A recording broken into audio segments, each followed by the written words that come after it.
مہنگائی بڑی زور کی ہو گئی، غریب آدمی کی آزمائش بڑھ گئی۔ ہمیشہ مہنگائی سے غریب لوگ متاثر ہوتے ہیں۔ امیروں کی تو چیزیں مہنگی ہو جاتی ہیں، وہ تو سنگل انہوں نے جمع کی ہوتی ہیں، مہنگی ہوتی ہیں تو ڈبل میں بیچتے ہیں۔ غریب پستا ہے، لیکن دکھ کی بات یہ ہے کہ ہم ایک دوسرے کا ساتھ نہیں دیتے۔ مقروض ذہنی اذیت کا شکار ہے۔ 3 دن ہے نا عید کے، تو ایک جوڑے سے بھی گزارے جا سکتے ہیں۔ ہم نے اس عید پہ کوشش کرنی ہے کہ ہماری گلی میں، ہمارے محلے میں، ہمارے دائیں بائیں تھوڑا سفر کریں، بچوں کو دیکھیں، سرکاری سکول سے نکلتے بچوں کو دیکھیں، مساجد مدارس سے نکلتے بچوں کو دیکھیں۔ ہم نہ ایک ایک دو دو کا ساتھ دیں۔ یہ جتنی سیاسی جماعتیں کام کر رہی ہیں، جن کی حکومت تھی، جن کی ہے، پتہ نہیں کل کس کی آئے گی، میں تو ذاتی طور پر ان سے پورا مایوس ہوں۔ مجھے تو نہیں لگتا کہ جتنے لوگ آج تک حکومت کر چکے ہیں، بار بار آتے ہیں یا پچھلی حکومت گئی ہے، ان کے پاس کوئی پلان ہی نہیں ہے۔ یہ تو بیچارے ایک دوسرے کی ٹانگیں کھینچنے کے علاوہ نہ کچھ کر سکے ہیں، نہ امید ہے کچھ کریں گے۔ لیکن غریب کی تکلیف بڑھ گئی ہے۔ میرے پاس 20 لوگ آتے ہیں، آتے تو وہ دعا کا کہنے ہیں، آتے تو صرف یہ بتانے ہیں کہ اس مشکل میں ہوں دعا کرنا، لیکن دوستو لوگوں کی باتیں سن کے بڑی تکلیف ہوتی ہے۔ ہم کیا کسی کی مدد کر سکتے ہیں؟ ہمارے لیے تو مدارس چلانے مشکل ہیں، لیکن لوگ اذیت کا شکار ہیں۔ ذہنی کرب کے نیچے لوگ آ گئے، اتنی بڑی اذیتیں کھڑی کر دی گئی ہیں۔ تھوڑا تھوڑا دیکھو، 2 کا کھانا 3 بھی تو کھا ہی سکتے ہیں نا، 3 کا کھانا 4 بھی تو کھا ہی سکتے ہیں نا۔ میرے محبوب نے ہمیں یہ نہیں کہا تھا زیادہ گوشت پکانا، بلکہ رسول پاک نے تو رنگ ہی بڑا سادہ دیا ہے۔ کریم نے فرمایا عائشہ شوربہ ذرا زیادہ کر لو، پڑوسیوں کو بھی سالن دے دیں گے، تھوڑا شوربہ زیادہ کر لو، اسی کو بڑھا لو، تھوڑا شوربہ بڑھا لیں، تھوڑا تھوڑا ایک دوسرے کی مدد کریں، دست شفقت رکھیں۔ گلیوں میں سنسان لوگ، اب تو لوگ ایک دوسرے سے دکھ بھی نہیں کہتے، وہ کہتے ہیں دینا کسی نے ہے کچھ نہیں، اور تماشا الگ سے بن جائے گا۔ دوستو ہم نے خود ایک دوسرے کا ہاتھ بٹانا ہے۔ جو لوگ صاحب ثروت ہیں، دیکھو ایک ہی باپ کی اولاد ہوتی ہے، ایک کو اللہ بڑا نواز دیتا ہے، 2-3 کمزور رہ جاتے ہیں، اس کو چاہیے وہ دوسروں پہ دست شفقت رکھے۔ ایک گلی میں سارے لوگ ایک ہی قبیلے کے، ایک ہی علاقے کے، ایک آگے نکل گیا ہے، اسے چاہیے وہ دوسروں کا خیال کرے۔ یہ ضروری نہیں کہ سامنے والا آپ کا شکریہ بھی ادا کرے۔ حضرت عائشہ صدیقہ رضی اللہ تعالیٰ عنہ، اماں جی ایک کنیز رکھی ہوئی تھی، حضرت عثمان غنی نے دی تھی کہ آپ کی خدمت کریں گی، تو وہ کنیز کہتی ہے کہ اماں جی تو میری بھی روٹیاں پکا دیتی تھی، وہ تو میرے لیے بھی کھانے کا اہتمام کر دیتی تھی، لیکن کوئی دروازے پہ اگر مانگنے آتا تو حضرت عائشہ صدیقہ مجھے کہتی اسے خیرات دے آؤ، تو میں کہتی اماں جی یہ کام تو لوگ دوڑ کے کرتے ہیں اور آپ یہ مجھے کہہ رہی ہیں میں کر دوں؟ تو حضرت عائشہ فرماتی جب کوئی بندہ کسی کو دیتا ہے تو وہ شکریہ ادا کرتا ہے، میں چاہتی ہوں وہ شکریہ بھی تیرا ہی ادا کر جائے، میں نے جو اجر لینا ہے وہ رب کی بارگاہ سے لینا ہے۔ تو ہمارے ہاں کچھ لوگ سمجھتے ہیں کہ سخاوت صرف رمضان میں ہی کرنی ہے، اور رمضان میں ثواب زیادہ ہے، ورنہ راشن ونڈن والے لوگ کو عیدوں بعد بھی بھوک لگ دیجئے، عید کے بعد بھی اسی طرح ہی غریب کے ساتھ پیٹ ہوتا ہے، لیکن توجہ نہیں۔ علم کا لغوی معنی جاننے کے ہوتے ہیں۔ علم حاصل کیا جاتا ہے کسی چیز کی معرفت کو حاصل کرنے کے لیے۔ جب ہم کوئی علم حاصل کرتے ہیں تو ہم یہ چاہتے ہیں کہ ہمیں اس چیز کے نفع اور نقصان کا پتہ چل جائے، اور جب ہم دینی علم حاصل کرتے ہیں تو اس کا مقصد یہ ہوتا ہے کہ ہمیں رذائل اور خسائل ان دونوں کی خبر ہو جائے، خیر کیا ہے شر کیا ہے اس میں تمیز کا ملکہ ہمیں نصیب ہو جائے، اچھائی اور برائی کھل کر ہمارے سامنے واضح ہو جائے۔ یہ مقصود ہوتا ہے علم سے۔ علم سے، تعلیم سے مقصد زیادہ باتیں کرنا نہیں ہوتا۔ ایک آدمی بہت زیادہ باتیں کرتا ہے تو شاید بڑا عالم ہے، ایک شخص بہت زیادہ گفتگو کرتا ہے تو اس کے پاس معلومات زیادہ ہے، ایسا نہیں۔ بلکہ حضرت عبداللہ ابن مسعود رضی اللہ تعالیٰ عنہ سے جب کسی نے پوچھا تھا کہ بڑا عالم کون ہوتا ہے، تو آپ فرمانے لگے جو رب سے زیادہ ڈرے وہ بڑا عالم ہے۔ اور دلیل انہوں نے یہ دی کہ اللہ کریم نے قرآن مجید میں فرمایا ہے کہ انما یخشی اللہ من عبادہ العلماء، اللہ کے بندوں میں سے جو عالم ہیں وہ رب سے ڈرتے ہیں۔ تو دینی تعلیم اس کی معلومات حاصل کرنے کی کوشش کریں، صحیح کریں۔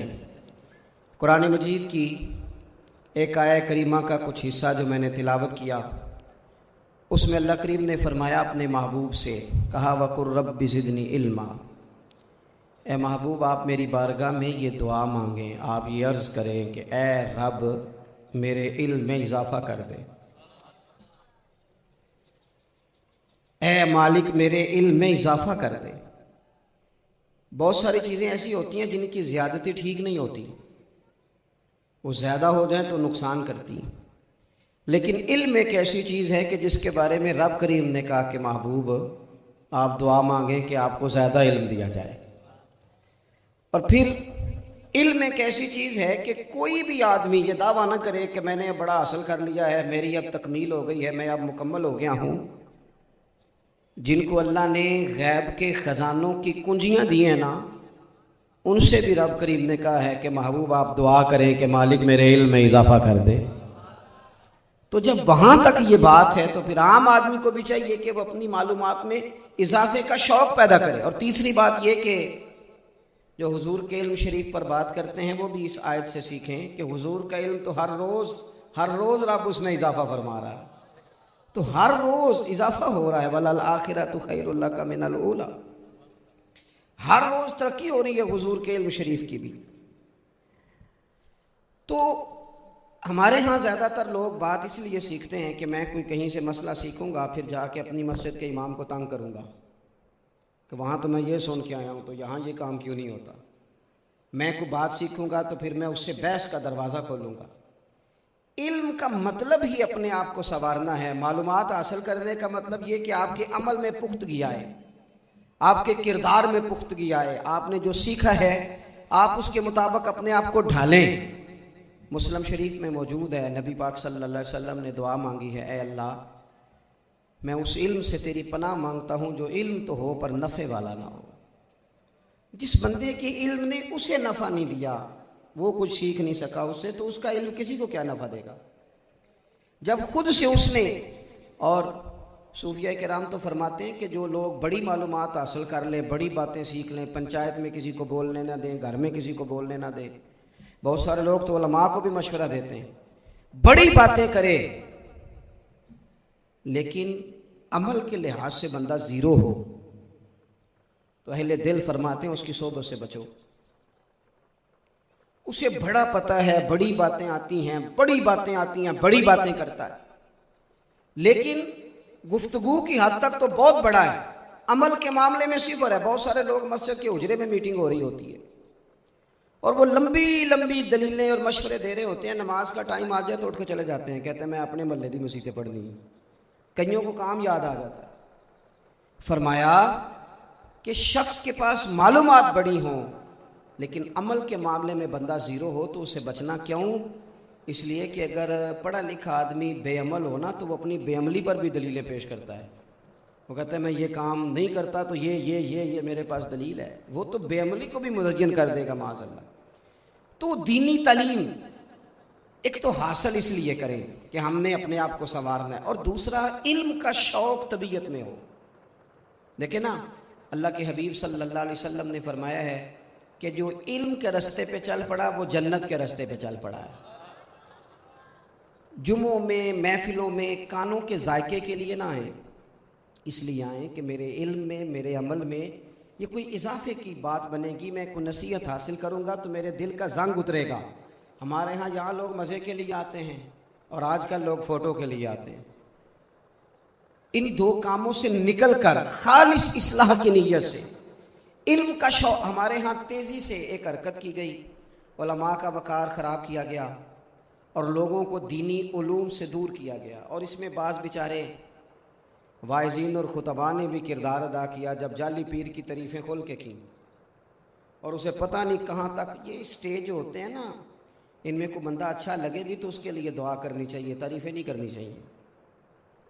تعریفیں اس کا کوئی فائدہ نہیں ہے، اس بندے کو تو دعا کا فائدہ ہے، اگر آپ کو اچھا لگ رہا ہے تو اسے دعا دیں، اس سے زیادہ کچھ نہیں کریں۔ اور ہمارے ہاں جناب وہ نقیب محفل بیچارے کی شامت آ جاتی ہے اگر تعریفیں تھوڑی کرے تو، کہتے ہیں انہوں تو نام ہی نہیں لینا ہوں گا، اور بھائی اس کے نام لینے سے آپ کا قد اونچا ہوتا ہے۔ تو علم اور عالم ان دونوں چیزوں سے قوم کو دور کیا گیا. دینی تعلیمات کا فقدان ہے. جو میٹرک تک لوگ 60-70 کتابیں پڑھ جاتے ہیں انہیں بھی قرآن پاک ٹھیک سے نہیں پڑھنا آتا. دور کیا گیا. آپ مجھے بتائیے، چلیں ایک مسجد ہی آپ دیکھ لیں، اس مسجد کے اندر اگر ایک طرف ایک عالم دین مشکاہ شریف کھول کے بیٹھے ہوں، حدیث پاک کا درس ہو رہا ہے، یا بہار شریعت کھول کے بیٹھے ہیں، فقہی مسائل بیان کیے، اور اسی مسجد میں ایک بابا جی جبہ پہن کے تگڑا سا بڑی سی پگڑی باندھ کے اور 500 دانے والی تسبیح لے کے بیٹھے ہیں. اب ایک بندہ اندر آتا ہے تو وہ کدھر جائے گا؟ عالم کی طرف کہ بابا جی کی طرف؟ وہ کیوں جا رہا ہے بھلا بابا جی کی طرف؟ وہ اس لیے کہ ہم نے اسے یہ بتایا ہی نہیں کہ جس طرح سبحان اللہ سبحان اللہ سبحان اللہ پڑھنا عبادت ہے نا، اسی طرح دارابا پڑھنا بھی عبادت ہے. اسے ہم نے بتایا نہیں کہ جب تک علم کے رستے میں رہنا بھی عبادت ہے. جب تک اسے یہ سمجھ نہیں نہ آئے گی کہ جس طرح وظائف کی کتاب پڑھنا عبادت ہے، اسی طرح مشکاہ شریف پڑھنا بھی عبادت ہے، حدیث بخاری کا درس لینا بھی عبادت ہے، مسلم شریف کی احادیث پر اپنے اساتذہ سے بیٹھ کر دروس پانا بھی عبادت ہے. جب تک یہ پورا مزاج دیکھیں نا، نبی پاک صلی اللہ علیہ وسلم نے فرمایا رات کی ایک گھڑی بھر دین سیکھ لینا ساری رات نفل پڑھنے سے بہتر ہے. اب ہمیں سمجھنا چاہیے کہ کتاب پڑھ کے بھی بندہ رب رسول تک پہنچ سکتا ہے. کتاب و سنت رستہ آسان کرتے ہیں، لیکن ہمارے ہاں کیا مزاج دیا گیا ہے؟ بابا جی کے پاس چلو، ضرور جائیں بابا جی اگر نیک ہیں تو منع کوئی نہیں کر رہا، لیکن جو سوچ ہمیں حضور نے دی ہے ہم نے اسی سوچ کے مطابق اپنے معاملات کو ترتیب دینا ہے نا. اب ایک بات میں نے آپ سے پوچھی اور آپ نے کہا قوم ساری بابا جی کی طرف جائے گی. حدیث پاک کس طرح ہے؟ اللہ کے محبوب مسجد شریف میں تشریف لائے، دونوں جانب لوگوں کے حلقے بنے ہوئے ہیں، لوگ بیٹھے ہوئے ہیں. ایک حلقے میں لوگ اللہ کی یاد کر رہے ہیں، ذکر ہو رہا ہے. ایک حلقے میں بیٹھ کے ایک عالم کتاب و سنت کا درس دے رہے ہیں، ایک صحابی اور باقی سن رہے ہیں. خاص توجہ کریں نوجوان میری بات پر. رسول کریم صلی اللہ علیہ وسلم دونوں کے بیچ کھڑے ہو گئے اور کریم نے فرمایا دونوں محفلیں خیر کی ہیں، دونوں ہی حلقے خیر کے ہیں. اور پھر حضور فرمانے لگے مجھے چونکہ رب نے استاد بنا کے بھیجا ہے، میں چونکہ معلم بن کے آیا ہوں، یتلو علیکم آیاتنا ویزکیکم، میں چونکہ کتاب و سنت کی تعلیم